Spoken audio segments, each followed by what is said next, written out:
Welcome back. Today we're taking a little break from our book-by-book journey to talk about something a lot of you have been asking about. Christopher Nolan's new 2026 film adaptation of the Odyssey and how it stacks up against Homer's original poem. We'll go through the main differences one topic at a time. Let's jump in. The first topic we'll discuss today is language and tone. One of the first things that stands out in Nolan's movie is how modern the dialogue feels. Nolan leaned heavily on Emily Wilson's 2017 translation, which was designed to sound fresh and accessible to today's ears. So you get lines that feel pretty contemporary. Words like dad or daddy pop up. In Homer's original, the language is poetic, rhythmic, and formal. It has that grand, epic feel. Nolan's version trades some of that ancient grandeur for a more psychological, grounded tone. It feels serious and introspective, almost like a drama about trauma and homecoming, rather than the adventurous, sometimes humorous spirit you get in the poem. Both approaches have their strengths, but they definitely create a different experience. Next, we'll discuss Calypso's role. In Homer's original, Calypso is significant. She holds Odysseus captive for 7 years, but her episode is relatively brief. In Christopher Nolan's The Odyssey, Charlize Theron's Calypso receives a notably expanded and emotionally richer role.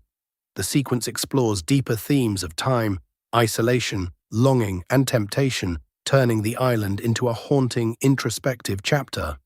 It feels like Nolan is using the encounter to examine memory, desire, and the painful pull between staying and returning home. Next topic, visuals and historical accuracy.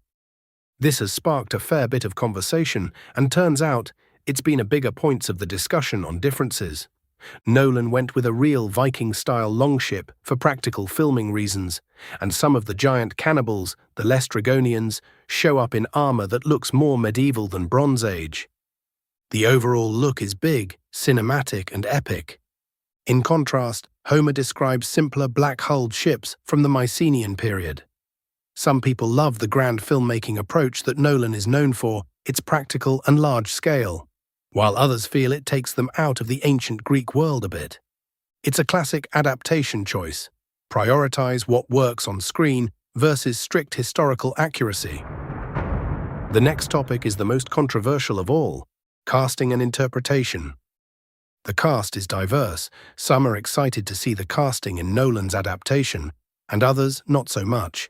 Matt Damon as Odysseus, Anne Hathaway as Penelope, Tom Holland as Telemachus, Zendaya as Athena, Lupita Nyong'o playing both Helen of Troy and Clytemnestra, and Elliot Page as Achilles.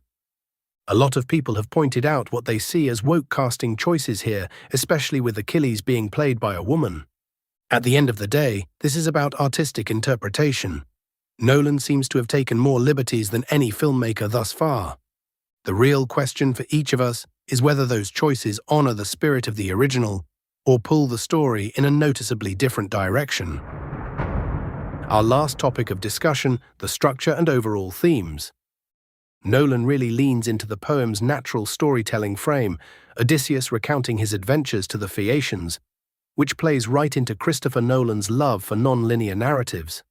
The film feels heavier on themes like time, memory, the lingering effects of war, and the deep emotional pull of homecoming. In contrast, Homer gives us that wonderful mix of wild adventures, clever tricks, divine meddling, and human drama. Nolan's take is darker and more introspective, which makes total sense for his style. Both explore loyalty, perseverance, and family, just with different emphasis. Wrapping up, I'm glad Nolan is bringing this story to a massive audience, with impressive visuals and real craft. At the same time, our whole podcast is built around staying close to Homer's original words and spirit. The two versions can actually complement each other really well.